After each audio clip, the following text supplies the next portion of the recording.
The Viet people were an Austroasiatic group who lived around southern China and the Red River Delta for at least the last 8,000 years. Before the development of modern states, these people lived in tribal associations, likely through feudal systems based on rice agriculture. By 111 BCE, this land would be decisively conquered by a rapidly expanding Han China, whose language, culture, and customs were vastly different.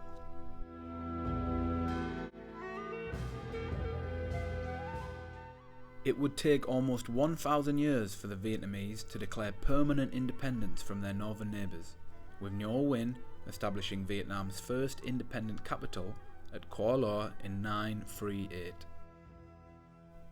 Still, the new Vietnam would exist in a state of civil war until being unified by Dinh Bo Linh and a new capital built at Ninh Bình. By the year 1010, Vietnam was confident enough of its position to seek greater commercial opportunities. The new emperor, Li Kham Wan, an adopted Buddhist disciple, moved the capital to Hanoi.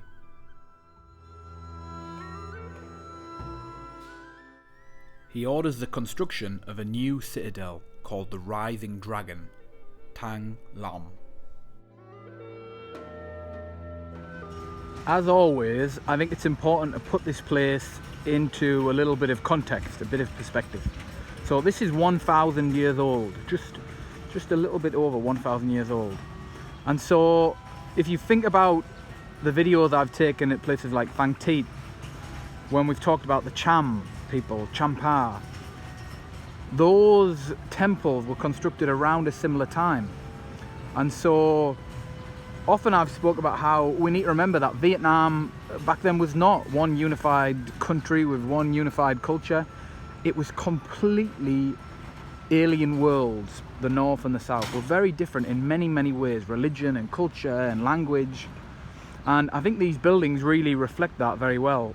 Up in the north here, we've got these vast citadels which were created around the time the Viet people emerge from the oppression of the Chinese.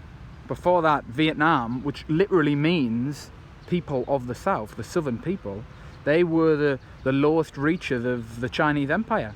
And then now they're stamping on the landscape a mark of their newfound power and independence. They create these big vast citadels in which to show that they are now an independent, powerful empire of their own, which they are able to maintain successfully for almost 1,000 years. I think it's worth pointing something else out here. When we've looked at ancient sculptures in the south of Vietnam, they've been rather more beautiful in some ways than this. They've been ornate, carved. As well, when we look at Angkor Wat, which was part of the Khmer, the capital of the Khmer Empire, which controlled Saigon. And we contrast it with what we see here. Look at the size of these walls, the thickness of these walls. This was a gate, an entrance gate into the citadel. And it shows us that there are two different purposes, and we can maybe think about why. Here we are near the border with China. The Viet people of Vietnam, which would have been just this northern area, has just managed to seize its independence from China. And it's got to defend itself, it's got to maintain control. It's in a mountainous region. It's a completely different environment to the south.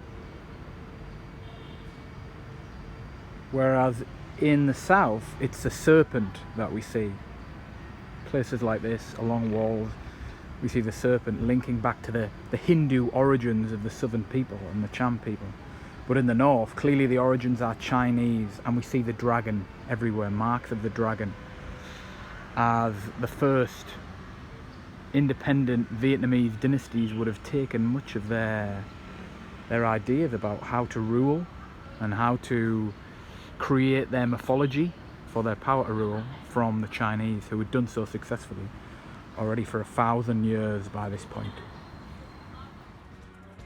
We're about to start a journey across Vietnam, exploring how, from different people and different cultures, a national identity emerged.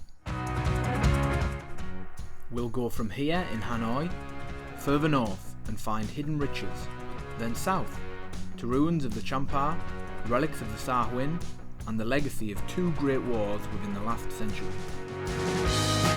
We discover much we didn't know, all of which we'll never forget.